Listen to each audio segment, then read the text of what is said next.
మరి ఇప్పుడున్నటువంటి ఆ కవి పరిచయం గురించి పరిశీలించినట్టయితే తరువాత ఉన్నటువంటి పాఠం పేరు పొడుపు విడుపు. పొడుపు విడుపు, చక్కటి పొడుపు కథలు అనేవి ఉండడం అనేది జరుగుతుంది. మరి ఈ పాఠాన్ని రాసినటువంటి కవి గురించి పరిశీలించినట్టయితే చింతా దీక్షితులు. చింతా దీక్షితులు గారు ఈ పాఠాన్ని రాసినటువంటి కవి. మరి ఆయన యొక్క కాలాన్ని కనుక పరిశీలించినట్టయితే 25/8/1891 25/8/1891 నుంచి తర్వాత సేమ్ అదే రోజు 25/8/1960 మరి చక్కగా చూసుకున్నట్టయితే పుట్టిన తారీఖునే మరణించినటువంటి కవి ఎవరు అంటే ఈ చింతా దీక్షితులు గారు. మరి ఈయన యొక్క రచనలు కనుక పరిశీలించినట్లయితే ఏకాదశి ఏకాదశి ఏకాదశి అలాగే ఏకాదశి, శబరి, వటీరావు కథలు, వటీరావు కథలు, లక్క పెడతలు, లక్క పెడతలు, ఏకాదశి, శబరి, వటీరావు కథలు, అలాగే లక్క పెడతలు. మరి ఈయన యొక్క ఇతర విషయాలు కనుక పరిశీలించినట్టయితే కవి, కథకులు, విద్యావేత్త. తెలుగు బాల సాహిత్యంలో తొలితరం మార్గదర్శకుల్లో ఈయన ముఖ్యులు. మరి ఈయన ఇంకా ఏమి చేశారంటే గిరిజనుల గురించి, సంచార జాతుల వారి గురించి తెలుగులో కవితలు రాసినటువంటి లేదా కథలు రాసినటువంటి తొలి రచయిత ఎవరంటే ఈ చింతా దీక్షితులు గారు. మరి ఆ తర్వాత ఉన్నటువంటి పాఠం గురించి పరిశీలిద్దాం. ఆ తర్వాత ఉన్నటువంటి పాఠం కనుక పరిశీలించినట్టయితే ఆ చక్కటి పాట ఉంటుంది, చందమామ అనేటువంటి పాట. చందమామ అనేటువంటి పాట. ఈ చందమామ అనేటువంటి పాటను రాసినటువంటి కవి నండూరి రామమోహన్ రావు. నండూరి రామమోహన్ రావు. ఈ నండూరి రామమోహన్ రావు గారి యొక్క కాలం కనుక పరిశీలించినట్లయితే 24/4/1927 24/4/1927 నుంచి మరి 2/9/2011 2/9/2011 ఈయన కూడా 20వ శతాబ్దపు కవిగా మనం చెప్పుకోవచ్చు. మరి ఈయన యొక్క జన్మస్థలం కనుక చూసుకున్నట్లయితే కృష్ణా జిల్లాలోని విస్సన్నపేట అనేటువంటి గ్రామం. విస్సన్నపేట అనేటువంటి గ్రామంలో ఈయన జన్మించడానికి జరిగింది. ఈయన యొక్క రచనలు కనుక పరిశీలించినట్లయితే విశ్వదర్శనం, విశ్వదర్శనం, విశ్వరూపం, విశ్వదర్శనం, విశ్వరూపం, నరావతారం, నరావతారం, అలాగే అక్షర యాత్ర. అక్షర యాత్ర ఎలా గుర్తుపెట్టుకోవచ్చు అంటే చక్కగా ఈయన యొక్క జన్మస్థలం విస్సన్నపేటలో విస్స అనేటువంటి మాట ఉంటుంది, విశ్వదర్శనం. విస్స అనేటువంటి మాట ఉంటుంది, విశ్వరూపం. అలాగే మోహన రావు, నా రావు అనేటువంటి మాట కనుక చూసుకున్నట్టయితే నరావతారం అనేటువంటి మాట. అలాగే ఈయన అక్షర యాత్ర ఎలా గుర్తుపెట్టుకోవచ్చు అంటే ఈయన చాలా పత్రికల్లో సంపాదకులుగా చేయడం అనేది జరుగుతుంది కాబట్టి అక్షర యాత్ర, అక్షరాలతో చక్కగా యాత్ర చేశాడు. మరి ఈయన యొక్క ఇంకా అనువాదాలు కూడా కొన్ని చేయడం అనేది జరుగుతుంది. మార్క్ ట్వెయిన్ రచించినటువంటి టామ్ సాయర్ అలాగే హకెల్ బెర్ఫిన్ అనేటువంటి వాటికి కూడా ఈయన అనువాదాలు చేయడం అనేది జరిగింది. ఈయన యొక్క బాలగేయాల సంపుటి చూసుకున్నట్టయితే హరివిల్లు. ఈయన యొక్క బాలగేయాల సంపుటి హరివిల్లు. ఈ విధంగా ఈయన్ను పూర్తి చేసుకోవడం అనేది జరిగింది. ఆ తర్వాతి కవిని పరిశీలిద్దాం.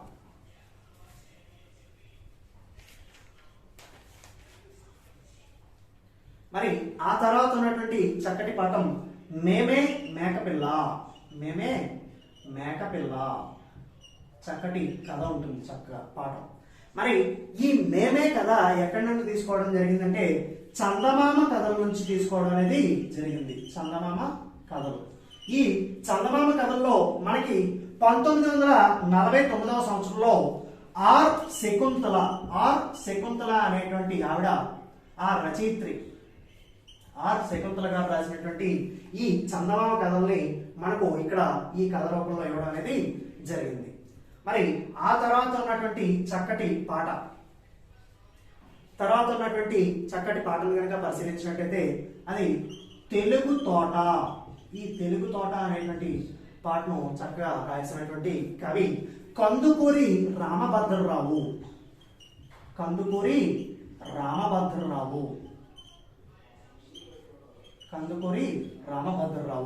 మరి ఈ కందుకూరి రామభద్రరావు గారి యొక్క కాలాన్ని కనుక పరిశీలించినట్లయితే 31/1/1905 నుంచి మనకు 8/10/1976 8/10/1976 వరకు ఈయన యొక్క కాలం అనేది చెప్పుకోవచ్చు.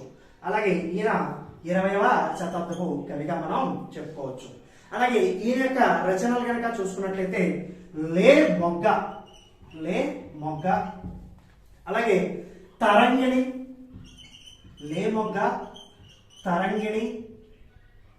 అలాగే నెక్స్ట్ రచన గేయ మంజరి.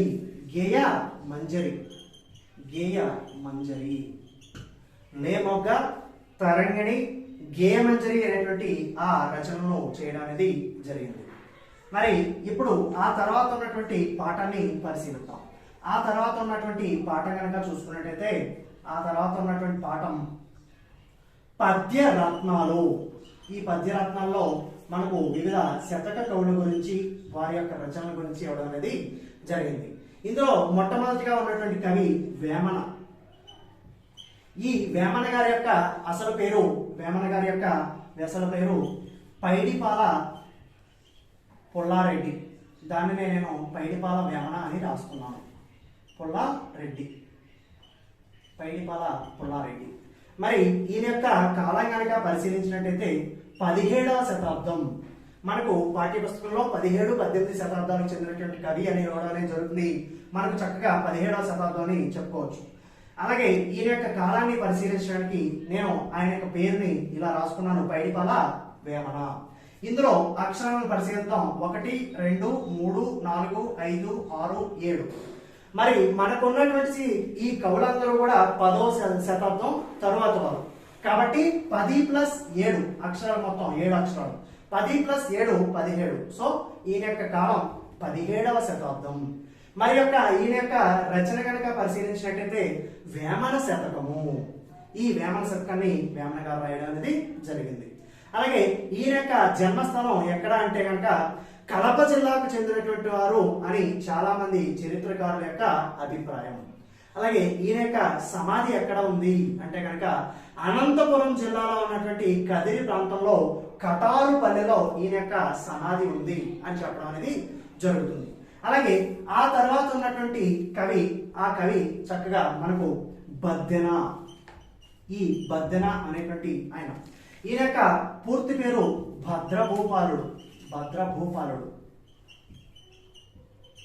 మరి ఈయన యొక్క కాలాన్ని కనుక పరిశీలించినట్టయితే బద్దెన 3 అక్షరాలు కాబట్టి 10+3 13వ శతాబ్దపు ఆ కవి ఈ బద్దెన గారు.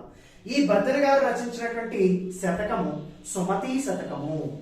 ఆ తర్వాత ఉన్నటువంటి కవి గువ్వల చెన్న గారు. కవి. మరి ఈయన యొక్క కాలాన్ని కనుక పరిశీలించినట్టయితే గువ్వల చెన్న 1, 2, 3, 4, 5, 6, 7 కాబట్టి 10+7 17వ శతాబ్దానికి చెందినటువంటి కవి ఈ గువ్వల చెన్న గారు. ఈయన యొక్క స్వస్థలం కనుక పరిశీలించినట్టయితే కడప జిల్లాలోని రాయచోటి ప్రాంతానికి చెందినటువంటి కవి ఈయన. ఈయన రాసినటువంటి శతకం గువ్వల చెన్న శతకము. అలాగే ఆ తర్వాత వచ్చేటువంటి కవి కరుణశ్రీ జంధ్యాల పాపయ్య శాస్త్రి.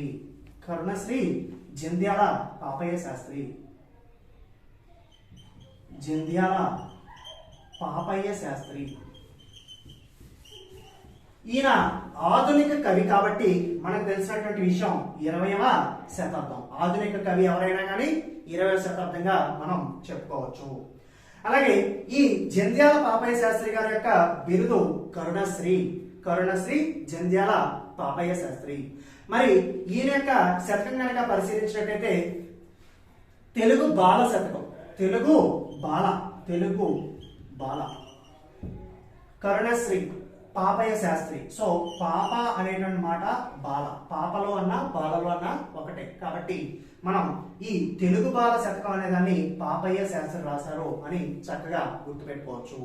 ఈయన యొక్క స్వస్థలం కనుక పరిశీలించినట్లయితే గుంటూరు జిల్లాలోని పెదనందిపాడు మండలం కొమ్మూరు గ్రామం, గుంటూరు జిల్లాలోని పెదనందిపాడు మండలం కొమ్మూరు గ్రామంలో ఈయన జన్మించడం అనేది జరిగింది. ఈయన యొక్క ఇతర రచనలు కనుక పరిశీలించినట్లయితే విజయశ్రీ, కరుణశ్రీ, విజయశ్రీ, కరుణశ్రీ, అలాగే ఉదయశ్రీ, ఉదయశ్రీ, విజయశ్రీ, కరుణశ్రీ అనేటువంటి రచనలను ఈ జంధ్యాల పాపయ్య శాస్త్రి గారు రాయడం అనేది జరిగింది. మరి తర్వాత ఉన్నటువంటి కవిని పరిశీలిద్దాం. ఆ తర్వాత ఉన్నటువంటి కవి దువ్వూరి రామిరెడ్డి, దువ్వూరి రామిరెడ్డి. ఈ దువ్వూరి రామిరెడ్డి గారు కూడా మనకు ఆధునిక కవి కాబట్టి ఆయన యొక్క కాలం 20వ శతాబ్దంగా మనం చెప్పుకోవచ్చు. ఆయన స్వస్థలం నెల్లూరు జిల్లాకు చెందినటువంటి వ్యక్తి ఈ దువ్వూరి రామిరెడ్డి. మరి ఈయన యొక్క రచన కనుక చూసినట్టయితే కృషీవరుడు, కృషీవరుడు, అలాగే జలదాంగన, జలదాంగన, గులాబీ తోట, గులాబీ తోట, పానశాల. కృషీవరుడు, జలదాంగన, గులాబీ తోట, పానశాల ఈ మొదలైనటువంటి రచనలన్నీ కూడా ఈ దువ్వూరి రామిరెడ్డి గారు రాయడం అనేది జరిగింది. సో మరి ఆ తర్వాత ఉన్నటువంటి కవి గురించి చూద్దాం.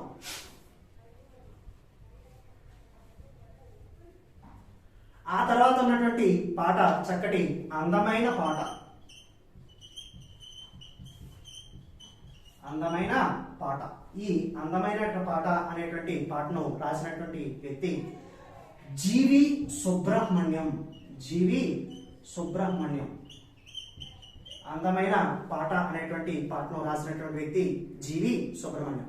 ఈయన యొక్క కాలం కనుక పరిశీలించినట్టయితే 1/9/1935, 1/9/1935 నుంచి 15/8/2006. మరి ఈయన కనుక పరిశీలించినట్టయితే 20వ శతాబ్దపు కవిగా మనం చెప్పుకోవచ్చు. ఈయన యొక్క రచనలు కనుక పరిశీలించినట్టయితే వీర రసము, వీర రసము, రసోల్లాసము, వీరరసము, రసోల్లాసము, అలాగే సాహిత్య చరిత్రలో చర్చనీయాంశాలు, సాహిత్య చరిత్రలో చర్చనీయాంశాలు. వీరరసము, రసోల్లాసము, సాహిత్య చరిత్రలో చర్చనీయాంశాలు అనేటువంటి రచనను ఈయన రాయడం అనేది జరిగింది. అలాగే తెలుగులో నవ్య సంప్రదాయ దృష్టితో సాహిత్య విమర్శ చేసినటువంటి వ్యక్తి ఈ జీవి సుబ్రహ్మణ్యం గారు. తెలుగులో నవ్య సంప్రదాయ దృష్టితో సాహిత్య విమర్శ చేసినటువంటి వ్యక్తి ఈ జీవి సుబ్రహ్మణ్యం గారు అని మనం చెప్పుకోవచ్చును. మరి ఆ తర్వాత ఉన్నటువంటి పాఠము ఏమిటంటే కనుక మా ఊరి ఏరు, మా ఊరి ఏరు. మరి దీనిని కనుక మనం పరిశీలించినట్టయితే మా ఊరి ఏరు ఈ కవి మధురాంతకం రాజారాం, మధురాంతకం రాజారాం. మా మా ఈయన మా మామ. సో మా మా అనే అక్షరాలను చక్కగా మనం గుర్తుపెట్టుకోవచ్చు. ఈయన యొక్క కాలం కనుక పరిశీలించినట్టయితే 15/10/1930, 15/10/1930 నుంచి మనకు 1/4/1999, 15/10/1930 నుంచి 1/4/1999గా మనం చెప్పుకోవచ్చు.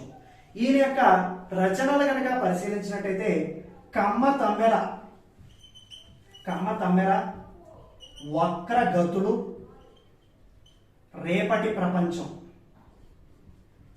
రేపటి ప్రపంచం, త్రిశంకు స్వర్గం, త్రిశంకు స్వర్గం. మనకు కొన్ని పుస్తకములలో ఈ రేపటి ప్రపంచం అనేటువంటి మాట రేవతి ప్రపంచం కూడా ఇవ్వడం అనేది జరుగుతుంది.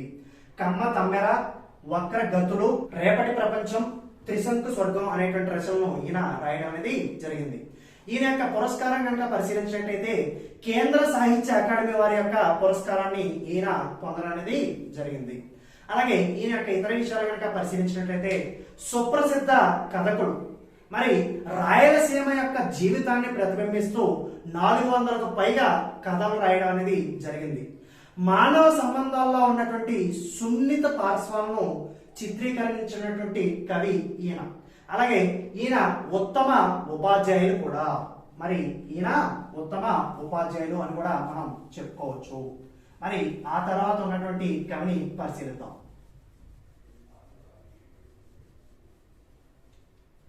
ఆ తర్వాత ఉన్నటువంటి పాట పంట చేలు అనేటువంటి పాట, పంట చేలు అనేటువంటి పాట. ఈ పాటను రచించినటువంటి వ్యక్తి పాలగుమ్మి విశ్వనాథం. పాల పంట, ఓకేనా. మరి ఈయన యొక్క కాలం కనుక మనం పరిశీలించినట్టయితే 1/6/1919 1/6/1919 నుంచి 25/10/2012 25/10/2012 వరకు ఈయన యొక్క కాలంగా మనం చెప్పుకోవచ్చు. ఈ పాలగుమ్మి విశ్వనాథం గారు ఆకాశవాణిలో పనిచేసినటువంటి కవి ఈ పాలగుమ్మి విశ్వనాథం గారు. అలాగే లలిత సంగీతానికి ప్రచారం కల్పించినటువంటి వ్యక్తి ఈ పాలగుమ్మి విశ్వనాథం గారు. అలాగే వేలాది పాటలకు సంగీతం కూడా కూర్చున్నటువంటి వ్యక్తి ఈ పాలగుమ్మి విశ్వనాథం గారు అని మనం చెప్పుకోవచ్చు. అలాగే ఆ తర్వాత ఉన్నటువంటి చక్కటి పాట, ఆ తర్వాత ఉన్నటువంటి పాటను కనుక పరిశీలించినట్లయితే మనం అందాల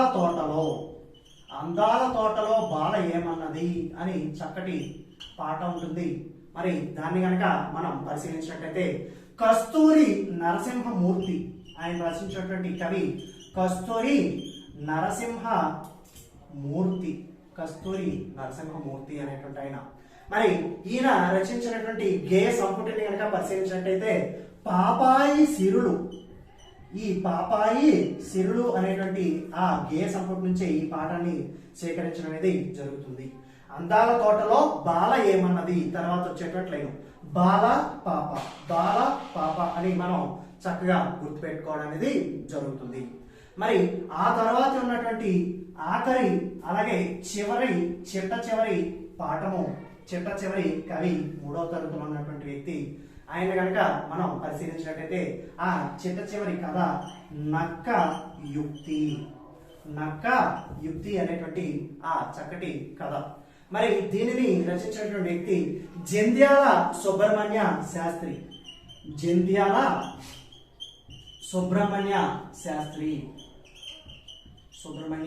శాస్త్రి గారు దీన్ని రచించినటువంటి వ్యక్తి.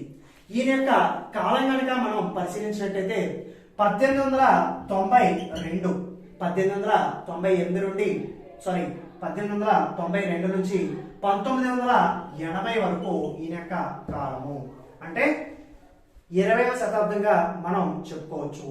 ఈయన యొక్క రచనలు కనుక మనం పరిశీలించినట్లయితే ఆంధ్రుల చరిత్ర, అలాగే నెక్స్ట్ ఆంధ్ర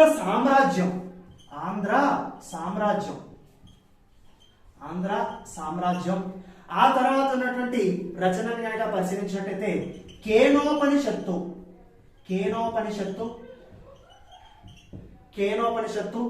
అలాగే రత్నలక్ష్మి శతపత్రము,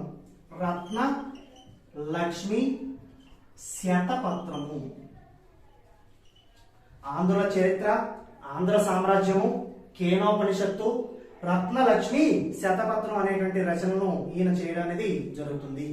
ఇతర విషయాలు కనుక పరిశీలించినట్టయితే గద్వాల సంస్థాన కవి ఈయన. అలాగే అవధాన విద్యలో నిష్ణాతుడు ఈయన, సహస్రావధాని. ఈ విధంగా మనం 3వ తరగతిలో ఉన్నటువంటి ఆ కవి పరిచయాల గురించి పరిశీలించడం అనేది జరిగింది. Thank you.